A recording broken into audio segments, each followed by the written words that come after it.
Íslenska kosningarannsóknin snýst að skilja afstöðu og hegðun íslenskra kjósenda í stjórnmálum og skilja íslensk stjórnmál út frá sjónarhorni kjósenda. Hún hefur verið lögð fyrir frá 83 og hjartað í henni stór könnun meðal kjósenda sem hefur verið gerð eftir hverjar alþingiskosningar síðan þá.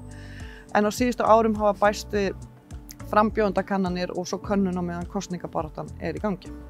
Og það má segja að í grunninn þá snýst hún tvennt, að það að reyna að skilja af hverju fólk kýsa ákveðna flokka, af hverju það tekur þátt í kosningum og svo síðan þá hafa bæst við þættir eins og að skilja afstöðu fólks til ákveðna málefna, breytingar á íslenskum kjósendum og fleira í þeim dúr.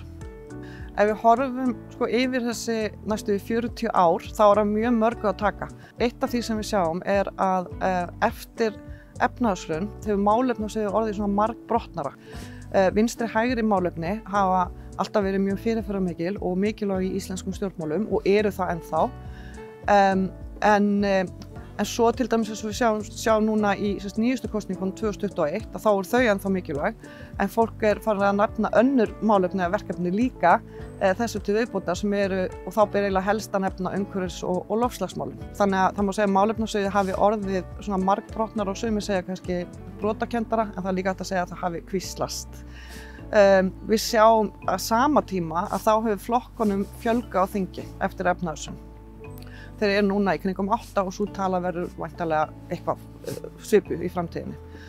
Og ég held að hvoru tveggja, það er ýmislegt í gögnum íslensku kosningarannsóknar sem bendir til þess að hvoru tveggja, fjölgun flokka og fleiri málefni eða flóknara málefnasvið gæti verið sprottið af sér sama meiði sem bara breytt samfélagsgerð, aukin menntun, mögulega aukin aðgreining á milli kjósenda eftir félagslegri og efnahagslegri stöðu og fleira í þeim dúr.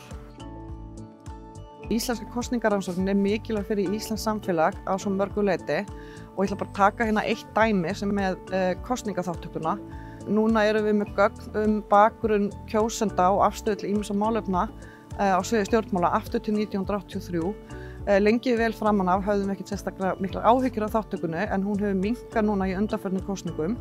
Og þá erum við með þessum gögn þar sem við getum greint hvernig þetta hefur verið gegnum árin, hvaða hópar eru það sem eru ekki að kjósa, og þar ber helst að nefna þeir sem eru yngstir eða yngstu kjósendurnir, en svo líka ýmislegt sem bendir til þess að fólk af erlendum uppruna sé ólíklegra til að kjósa. En við getum notað þessi gögn til þess að greina þetta og líka greina í hvaða hópum breyting hefur orðið. Og þær upplýsingar er síðan hægt að nota til þess sem upplýsingar inn í hvað hægt að gera til þess að ýta undir þátttöku fólks í stjórnmálum, hvort sem það í kosningum eða einhvers konar annars konar þátttöku.